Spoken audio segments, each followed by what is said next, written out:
Hi there. Hi, welcome back to Curious Collection. I'm Will. I'm Cinnamon. Today we're going to talk about our numbers for May 2024, and we're going to talk about this, what appears to me to be a reseller depression. It could be just a recession, but there's definitely something going on. It's not just eBay. It is across all platforms that we're dealing with. And I mean, it's not Serious even just pain. all the platforms, but like it's just everything everywhere. Yeah. There's some serious pain out there. And if you guys are not noticing it, please comment down below. What are you selling? What categories are you in? If you don't want to give up that secret sauce about those special items, but let us know what's actually working, because you know the categories we sell in. We sell in ephemera. We sell in specify in ship and transportation ephemera, postcards, jewelry, photographs. So all of these categories are really struggling this time of year. Yeah. And it hasn't changed. Our categories haven't changed over last year. So when we go through these numbers, you're going to see a massive hit in the finances for us. And we're struggling to cope with it. We're going to get through it. We've been planning for a summer slowdown, which, I hate to just, harp on that, but I think it's a little bit bigger than that. So to start with, we're going to pop up our first screen here. And this is May of 2024, the full month, and comparing eBay sales to last year. Last year, we had $9,013.76 in sales.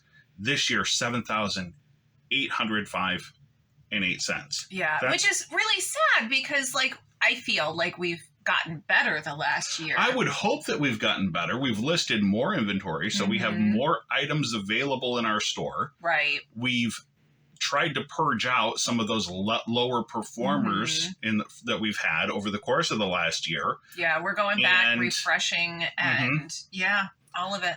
We've added free shipping, which, the algorithm, when we first did that, it seemed like the algorithm responded to that and that we did get more sales initially. But we're still down year over year, and not in an insignificant way. I was just going to say that. It's pretty significant, the amount that we're down. Yeah, so $7,800 in sales after all of our selling costs brings us down to $4,600. That's our total operating cost. We're supposed to pay ourselves $2,000 a piece for the month. Now, if you can do the math, $4,000 a month for a family works out to be $48,000 a year. That's not a lot of money. Right, and that's not with taxes taken out or anything like that. Because that $4,600 doesn't leave us any room to buy inventory or packaging. Yeah. Luckily, this is just the main store. Yeah, and we've seen some pain in eBay over the course of the last few months. So we've tried to diversify against that, and we've also tried to, use cross-listing and other platforms to try to help out. So we'll bump over to the next screen. What's going on? Where do we see this? So we see that our total buyer count is down 14%.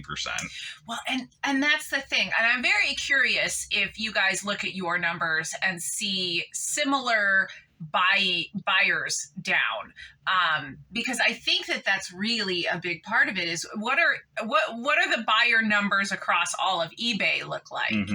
If eBay's buyer numbers are down, then it only makes sense that they're going to have to kind of trickle those numbers down to its sellers. It's not something that I've seen anyone address in the community, but 2021, 2022, eBay on your home seller screen had a space, and it showed how you were performing in your categories opposed to how the average eBay seller was doing and how eBay as a whole was doing.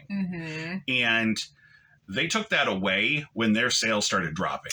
Right, because they didn't want to admit that all of eBay was down. Right. So, hiding the information from the sellers isn't helping sellers. And it's honestly not helping the platform, because if we can see that there's weakness in a category, we can diversify against it. We can go to where there's growth. Hiding the information, I don't understand the logic behind that, other than the fact that when you're hiding the information, you're hoping to hide the criticism. Right. We have the receipts right here, though. So we can't hide this. This is going to get reported to the Fed at the end of the year. So Total buyer count down 14%. One-time buyers down 15%. The only positive light is that we see some repeat customer growth. We do, and that's we've had some people that are like, oh well, why would you cater to the 10%? Well, because they give us a lot of our business. I mean, our repeat buyers are really important to us, and they really do help with our total sales. Right. So one-time buyers, 280, repeat buyers, 28. That's 10% of our total share. Yeah. Is people that come back regularly and buy stuff, and they buy more. Mm-hmm. That's the best part, is that they buy more dollars. Yeah. When they come back. Those are those, those people that come back and they'll have that $150 ship order. Yeah. Or, we see a lot of times somebody will buy one piece. They'll come back and they'll put in an order for 10. They want to make sure that you're a legitimate seller and that you're selling quality products that they can trust. Right. So we're going to jump over the next screen here, and this is the year over year. So what does our whole year look like on eBay and our main store? Our main store has over 12,000 items. 44,000 in sales, down 2.7%. And this is, thank goodness we had such a great January. It really is. Yeah. Because we've been down consecutively every month since January. January was up because we had taken off 10 days last year. The previous January. So we were working our butts off this year. And that's really what has helped us so far. So as we look across this page, it's a bloodbath. Like I said, everything is down. We're looking at the one positive light. It looks like 33% of our total sales goes towards selling costs. So we do like to try to keep that low. Mm-hmm. We budget for 50%, but we've had some higher dollar stuff, and that helps offset some of those shipping costs and stuff. So 33% total cost, total sales down, or net sales after taxes and shipping down 3.4%. So let's look at the actual numbers. For all of our businesses, we sell on multiple platforms, multiple stores. Curious Collection, that's our main store, $7,496, $355 in returns. Yeah, but I mean, when you look at it, that's not. That's like 2%. Well, I mean, that's what it is. I'm bringing this up because I actually want to talk about the fact that we have seen an increase in returns. Mm-hmm. Not only have we seen weakness in sales, we've seen an increase in returns. Yeah. The expectation for the dollar is higher. Mm-hmm. So when they buy an item that's, say, $15, they're expecting a $40 item. And when they get a $15 valued item, they get upset. They do. So, we've had multiple returns this month. We offer free returns. Mm-hmm. So on all of our platforms. 100%, right. Yeah. Across the board. So we'll see a trend here that, I think as times get tighter for people, they're going to put more value on that dollar. It needs to go further. They're going to expect more from it. Mm-hmm.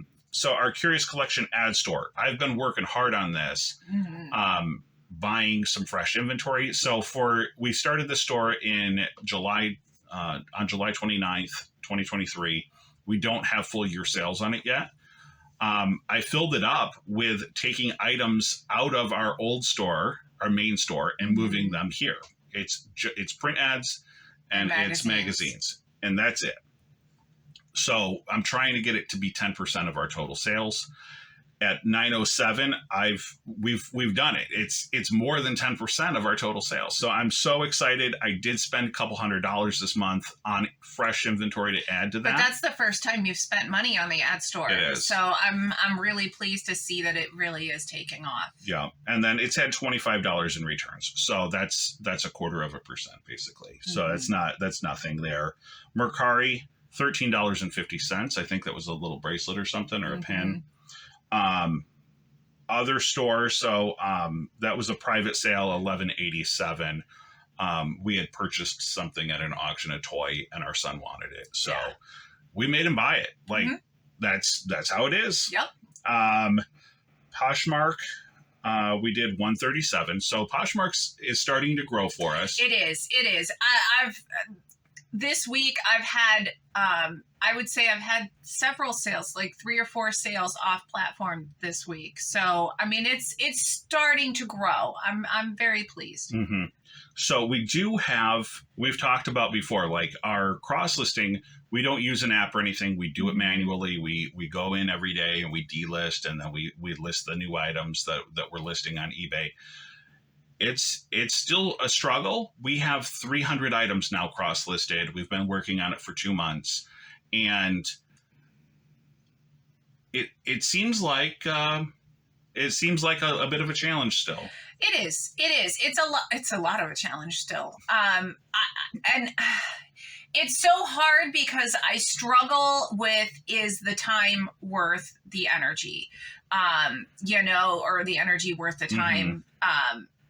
But then I do see that we have, and they're baby stores. They're only 2 months old. Right. So we're looking at basically $150 between Mercari and Poshmark this month. Yeah. So, but probably half of your time is now being dedicated towards putting into these stores to cross-post items. Right. So would my time be better spent if I was able to list twice as many items on eBay, or should I take the items and list them across Mercari and Posh?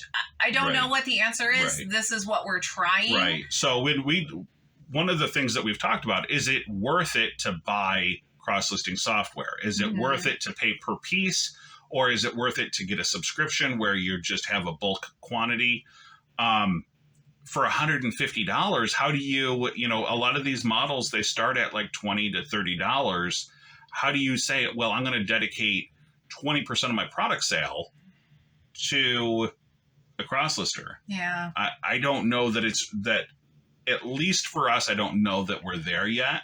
We'll need to see some better results. Maybe down the road when the stores start to grow a little more and they're more of our business, then we might be able to invest a little more into those stores and the cross-listing stuff. But as of right now, there's just not enough money in that category of cross-listed items to warrant the cost of something like that. Yeah, and it's very real. They're just not doing what I want them to do anyway, the cross-listers that are currently available to us. So it didn't make sense for us at this exact moment in time. Right. So to round out the top of our P&L here on income, Whatnot did $80.92. We have not had a Whatnot show since April.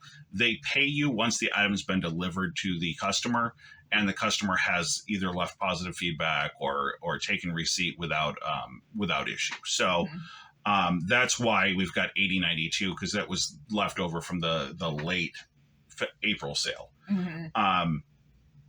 We haven't had another sale in Whatnot because we ran out of inventory. We've been selling photographs and some really specialty stuff there, and it had been doing well. And Whatnot actually saved us in February. Yeah. Because we had such a great Whatnot show, because our eBay sales in February were on track to tank. So cost of goods, this is the pain point for us. We'd be okay if we didn't actually have to pay for anything. Yeah, but again, like, what do? We're constantly looking for inventory that is going to be exceptional. And a lot of the inventory that we bought out of this month's inventory were the sales this month. That's very true. That's very true. And if you watched our video yesterday, you'll see about half the items that we sold, we had just bought in May. Yeah. If you haven't seen that video, go back and click on it. Check it out. We got 10 great items that sold. The most of them are, they're $70, $80 and up. Cost of goods sold, $5,207 on that line there. Inventory was $1,350. That did get us a lot of inventory. So that's going to carry us through. We're hoping to kind of pull back on the sourcing as we deal with some of this tight market conditions. Yeah. Listing and platform fees, $437. That's going to be your store and your subscription. Shipping fees, $1,608. Still hurts. It does. It does. Like we said, we do the free shipping, so that's, gonna completely be eaten by us. Shipping supplies, $407. So jewelry boxes, packing envelopes, sleeves. When you sell, boxes. you have to replace your. Yeah, you saw we There's had nothing over we can 300 item sales, so we're going to have to pay 372 item sales just on our main store. We've got to pay for that packaging somehow. It's averaging out to be almost $1 a piece in packaging. Yeah. Plus the shipping fees. Sourcing, $203 just allocated to mileage. Again, you saw last month it was only $50 for mileage. This month, but when we go to Webster's, I mean, round trip, it's like 75 miles. It's a lot. I think Webster's 60, and then Market of Marion's like close to 80. Yeah. So, I mean, for us to get out to an actual flea market, flea markets are a challenge also, but, we do have to source from somebody. Yeah. Transaction fees, the $1,669. So pull all that stuff out, gives us a gross profit line, $3,058. We take out our accounting software and our office supplies. We're legitimately looking at $3,000 income for our household for the month. That doesn't leave a lot left over. I mean, it actually leaves us wanting. Right. Luckily, we've been very good about having some extra money left over at the end of the month, and we've been stashing that so that we do have a few months of payroll. Even if we got 0 sales, we still have a few months of payroll in the bank. Right. So we're okay because of the fact that we're planning ahead, and we know that summer's coming. So again, take some pressure off of yourself. Summer was coming, but we didn't know it was going to be this bad. No, we didn't. But take some of the pressure off yourself, backing off from some of the inventory this year. Selling some of the stuff that we already have. All of those things, and just being very cognizant. Yeah, we've actually talked about if we ever ran out of inventory, going back and adjusting those 12,000 items. Yes. So we've got plenty to do to keep ourselves busy. That's not a problem. Right. So the next slide here we've got is profit and loss statement. This is the whole year. This is where we're at. So we're looking at $48,000 in total sales, and cost of goods $22,000. So right around 50% of that is going towards all of our expenditures. Gross profit. So far this year, contract worker, that's you, have received $10,000 in compensation. My net profit for the full year is $11,000, which is right on track with where we really want to be. Right, and so again, that puts us on track for $48,000 in income. So, one of the things that we talk about, I get on it all the time, is we want to be transparent with the community. Yeah. And people actually see, at the end of the year last year, we had $106,000 in sales. It doesn't mean that we're making $100,000 a year. No. Like we had said, we really pride ourselves on the fact that we have about a 50% margin. So we get to keep, which is actually good. Right. I mean, we get to keep half of those gross sales because of the fact that when we do go shopping for inventory, we try not to get more than 25% in. So those are very intentional numbers, but it also means that we're living off of $48,000 for a household of 3. So it can be done, but it has to be very intentional. Yes. So where did the sales come from for this month? So we've got collectibles were 18%. $1,436 was coming out of the cruise ship ephemera category. Jewelry and watches, $638. So that's your necklaces and pendants. 8.18%. Collectible photographs. So we said we're running out of photographs. We blew them all out on Whatnot. I'm not upset about that, but it was only $437. 5% of our total sales. Brooches and pins. You're up 734% on this. Because I've been actually doing it. Last year I was still I was still very much a baby when it came, and I was still doing a lot of photographs and things like that. I feel like I've certainly been doubling down on the jewelry. So it is good to see that, like, if you look at the numbers, half of it is jewelry, which is good. It makes me feel a little better. He's been carrying me all month. Well, I think if you put together the collectibles, and matched it up to all the jewelry categories here in the top categories, they're like 50-50. They're even. So, and then finally necklaces, pendants is that fine jewelry, fashion jewelry versus fine jewelry. So 5%, $404. We're going to bounce over to the next screen there. Do we have another screen? I guess that's it. That's it. Okay. So, basically our take is that there's some pain in the economy right now. At least that's my take on it. We're seeing less customers. We're seeing the customers buy less items.